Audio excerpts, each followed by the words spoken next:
वंदे मातरम विद्यार्थी मित्रों, सुप्रभात। मैं मौर्य अंजू आप सभी का स्वागत करती हूँ।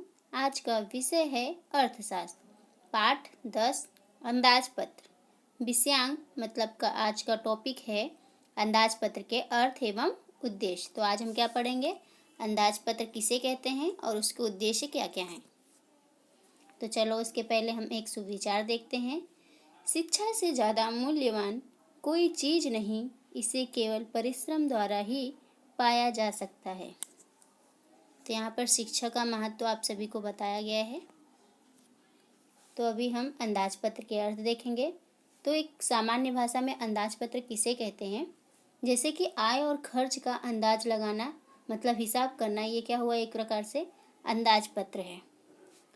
आप एक उदाहरण द्वारा समझ सकते हैं कि आप सभी के घर में आप सबकी मम्मियाँ जो डेली का जो खर्च होता है उसे एक डायरी में नोट करती हैं। तो वो एक प्रकार से क्या हुआ, उनका अंदाजपत्र हुआ। वो कभी एक वीक का करती हैं, एक दिन का लिखती हैं, वो सब क्या हुआ, एक प्रकार से अंदाजपत्र हुआ। तो अभी हम अंदाजपत्र का अर्थ यहाँ पे देखेंगे। सरकार द्वारा आगामी वित्तीय वर्ष के लिए प्रस्तुत किए जाने वाले खर्च एवं आय के अंदाज को अंदाजपत्र कहा जाता है। सरकार जो मतलब आने वाले वर्ष के लिए जो हिसाब रखती है, कितना खर्च हुआ, कितना आय प्राप्त हुई, वो सबका कितना होगा, ये सब का जो अंदाज़ा लगाती है, हिसाब बनाती है, तो उसे हम क्या कहते हैं, अंदाजपत्र कहते हैं। इस प्रकार के अंदाजपत्र आगामी वर्ष के आय एवं खर्च के अंदाजित हिसाब को दर्शाता है।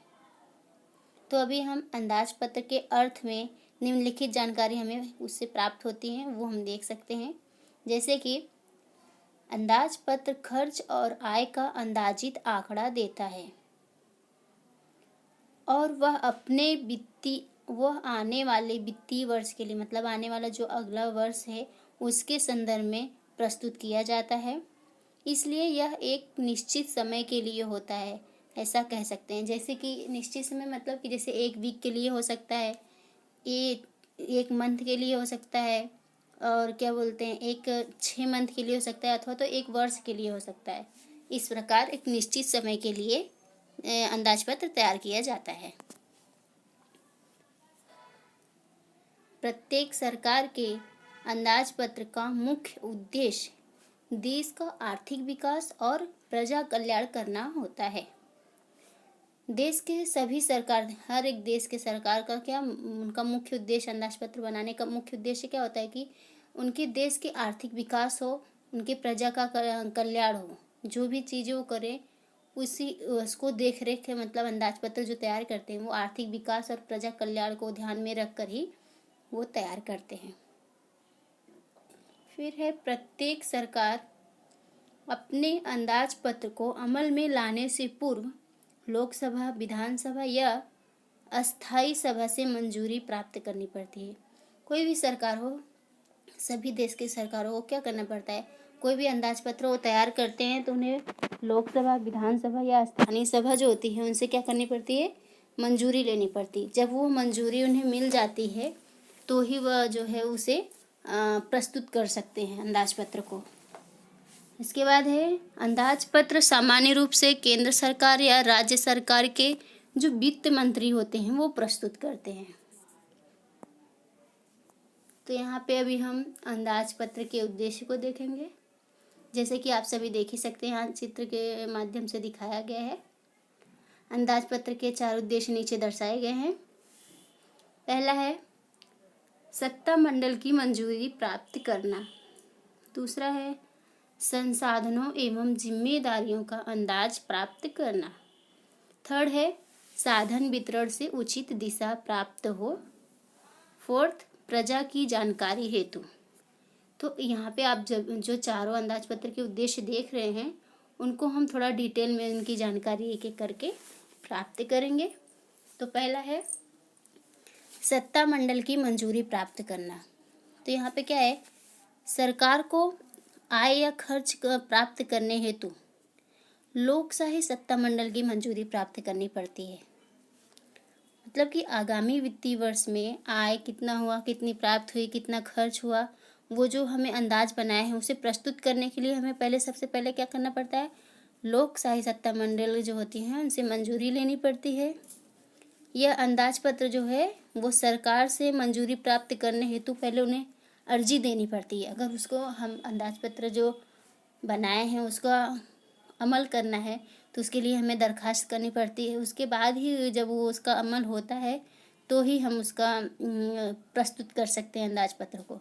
तो यहाँ पे एक उदाहरण द्वारा हम देखेंगे, जैसे कि संसद में केंद्रीय बजट द्वारा सरकार पहले संसद से मंजूरी मांगती है कि आगामी वर्ष में सरकार इस प्रकार का खर्च और आय यहाँ इस जगह पे इस वस्तु के पीछे इतना खर्च करने वाली है, इतना आय प्राप्त होगा, इसे किस जगह पे कितना इन्वेस्ट किया जाएगा। ये सभी चीज़ें पहले सरकार क्या करती है, वो सब की जानकारी पहले से आगामी वित्तीय वर्ष के जो खर्च होने वाले हैं वो सबका अंदाज लगाती है, हिसाब करती है। उसके बाद ही वो अंदाज पत्र तैयार करने के बाद वो सत्ता मंडल से उसकी मंजूरी मांगती है। जब वो मंजूरी मिल जाती है तो ही वो क्या बोलते हैं, उसको प्रस्तुत कर सकते हैं अंदाज पत्र को। तो अभी हम दूसरा देखेंगे। दूसरा टॉपिक है संसाधनों एवं जिम्मेदारियों का अंदाज प्राप्त करना। इसमें क्या होता है कि सार्वजनिक सत्ता द्वारा बजट प्रस्तुत करने का एक उद्देश्य यह है कि आगामी वर्ष में किए जाने वाले कार्य की जवाबदारी का ख्याल आता है। जो हम बजट मतलब अंदाज पत्र तैयार करते हैं उसका हमारा मेन उद्देश्य क्या होता है कि जो आने वाला वर्ष है उसमें कौन कौन से कार्य करने हैं, किस प्रकार के करने हैं, उसमें कितना हमें जिम्मेदारी पूर्वक कौन से कार्य को निभाना है, कौन से कार्य के लिए कितने लोग चाहिए, ये सभी का हम मतलब पहले से ही अंदाज़ा लगा सकते हैं। किस जगह पे किस प्रकार के व्यक्ति की ज़रूरत पड़ेगी, कहाँ पर कितना खर्च होगा, कितनी आय प्राप्त होगी, ये सभी का हम पहले से ही अंदाज़ा लगा सकते हैं। तो ये जैसे कि अगर हमें मान लीजिए एक उदाहरण के द्वारा देखते हैं, जैसे कि हमें आप सभी को पिकनिक जाना है, 3 महीने पहले आपको पता चला कि आपको स्कूल से पिकनिक ले जाया जाएगा और आप क्या करेंगे, आपके पास पैसे नहीं होंगे तो आपको जो भी खर्चे का पैसा मिलता है, पॉकेट मनी मिलती है, तो उसका आप क्या करोगे, थोड़ा थोड़ा उसमें से पैसे बचा के रखोगे, क्योंकि आपको पता है किस किस जगह पे जाना है, पिकनिक पे कहाँ ले जाएंगे, वो सभी आपको पता है।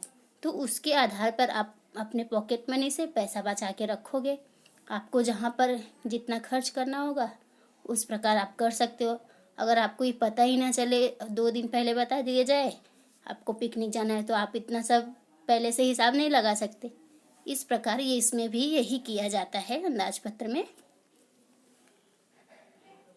अब तीसरा देखेंगे, उसमें है साधन वितरण से उचित दिशा प्राप्त हो। तो इसके अंदर हम देखेंगे इसमें क्या होता है कि अंदाज पत्र तैयार करने के उद्देश्य के अनुसार ही साधन का वितरण होता है। देखो इसमें क्या कहता है कि जैसे साधन वितरण, यहाँ पे पहले ही बता दिया है, साधन वितरण से उचित दिशा प्राप्त हो।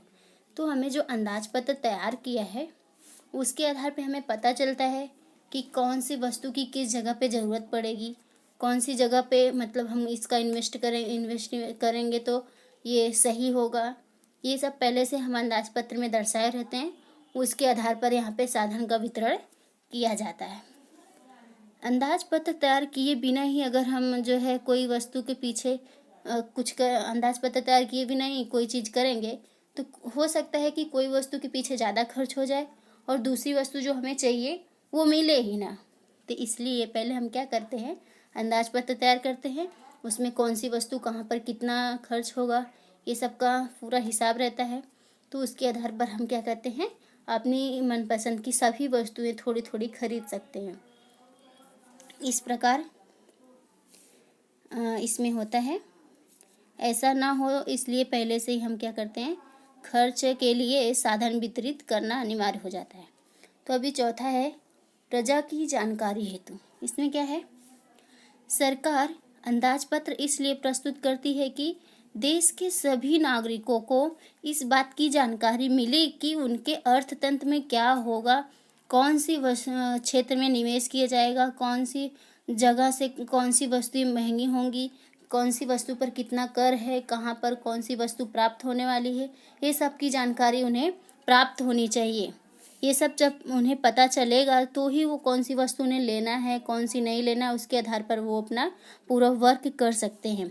इसलिए सभी देश के सभी व्यक्तियों को, देश के सभी नागरिकों को यह जानकारी, अंदाजपत्र की जानकारी होनी आवश्यक है।